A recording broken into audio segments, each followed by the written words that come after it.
Muy buenos días, les habla Eduardo Guzmán Pérez,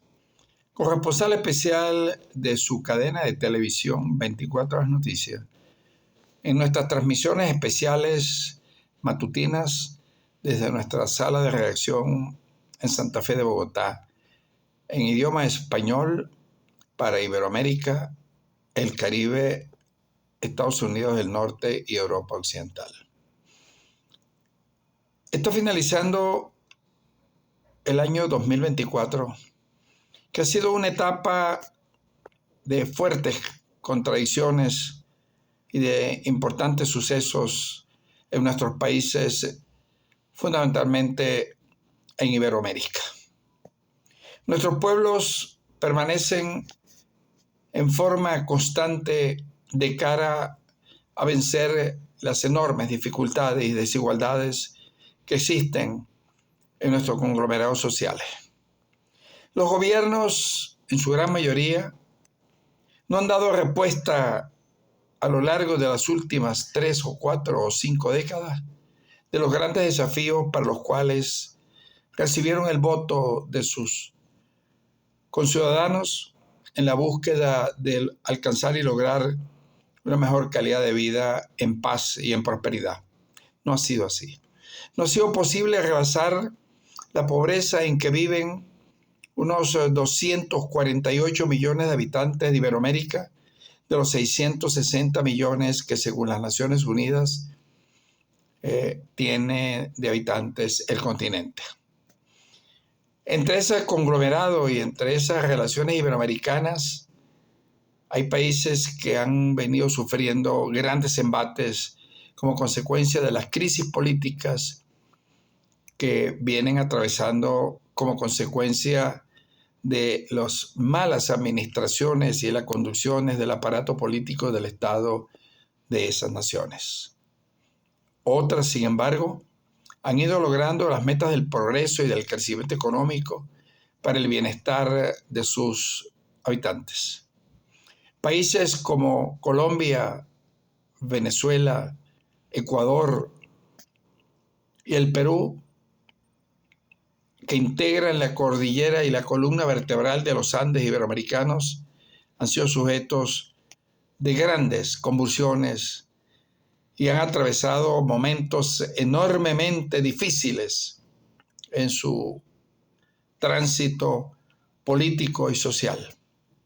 Otros países centroamericanos, como el caso de El Salvador, han logrado grandes avances en materia de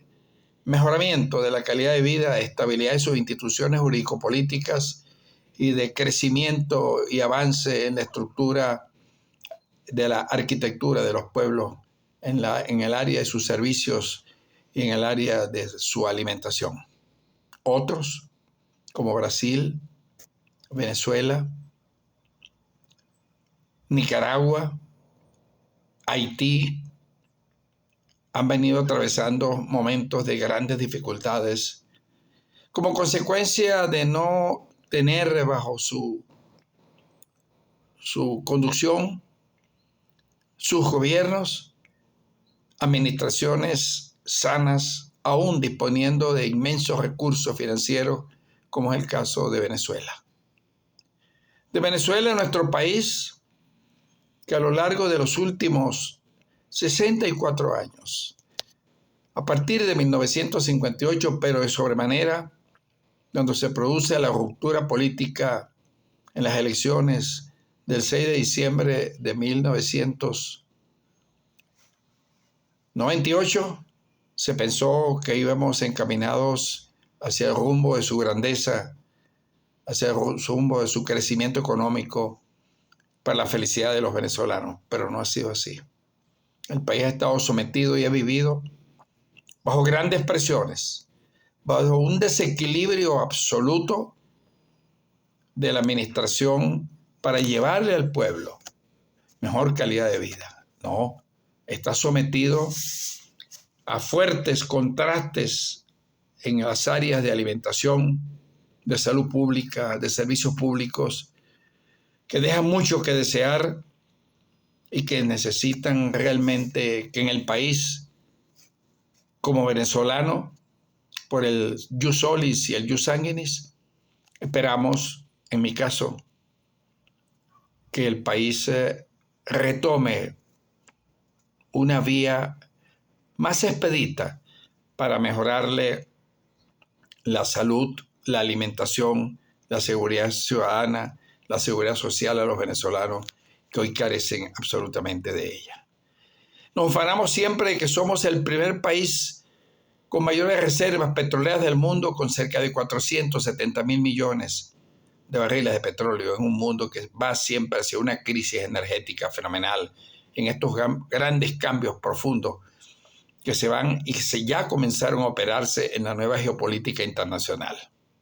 Vamos indudablemente, y lo estamos ya viendo, hacia un nuevo orden geoeconómico, geopolítico, militar, de realineación de las nuevas potencias, porque el viejo orden internacional feneció y con él todas las instituciones, acuerdos, pactos diplomáticos, acuerdos entre países, acuerdos en el diálogo norte-sur y sur-sur, ya cumplieron su misión. De la misma fuerza centrífuga de los pueblos y del mundo, está surgiendo ya un nuevo orden social. De tal manera que para el 2025 va a ser el año nuevamente de grandes desafíos. De grandes desafíos para países que, como los nuestros, requieren y necesitan de urgencia una transformación en sus estructuras políticas que conduzcan a sus estados a darle ciertamente calidad de vida a los pueblos que gobiernan. El caso de Venezuela es patético. Un país del que se esperó de que esto que venimos conociendo como la revolución bolivariana, que emerge al poder y controla absolutamente la conducción del aparato político de Estado y de las Fuerzas Armadas y de la economía, hubiese dado en ese cambio que se hizo en 1998 con una nueva constitución y con una nueva visión de país como se esperó, alcanzáramos la satisfacción medianamente de las necesidades más fundamentales de los pueblos, y no ha sido así. Estamos seguros y estamos conscientes que la dinámica de la historia, la absoluta convicción de nuestro pueblo de que debemos darnos realmente un gobierno que se merecen los venezolanos, va a ser una realidad. La historia es una sola. Su repetición es una farsa, decía Vladimir Lenin. Y la historia hay que conocerla, porque hay del pueblo que no conoce su historia porque tiende a repetirla. Para este año 2025, los venezolanos debemos tomar decisiones trascendentales, heroicas, históricas, que nos conduzcan y nos lleven por primera vez, aunque sea, a tener un sistema democrático que jamás hemos tenido, a lograr una armonía ciudadana que jamás hemos tenido,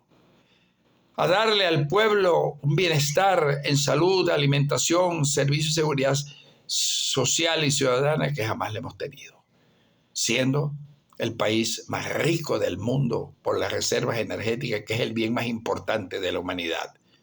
Sin petróleo no hay desarrollo, sin petróleo no hay paz, sin petróleo no hay crecimiento económico. O sea, el factor petrolero que tiene Venezuela es el motor para lograr los grandes objetivos nacionales transitorios y permanentes. A los venezolanos, a los hermanos colombianos y ecuatorianos y peruanos que nos unen indisolubles vínculos históricos,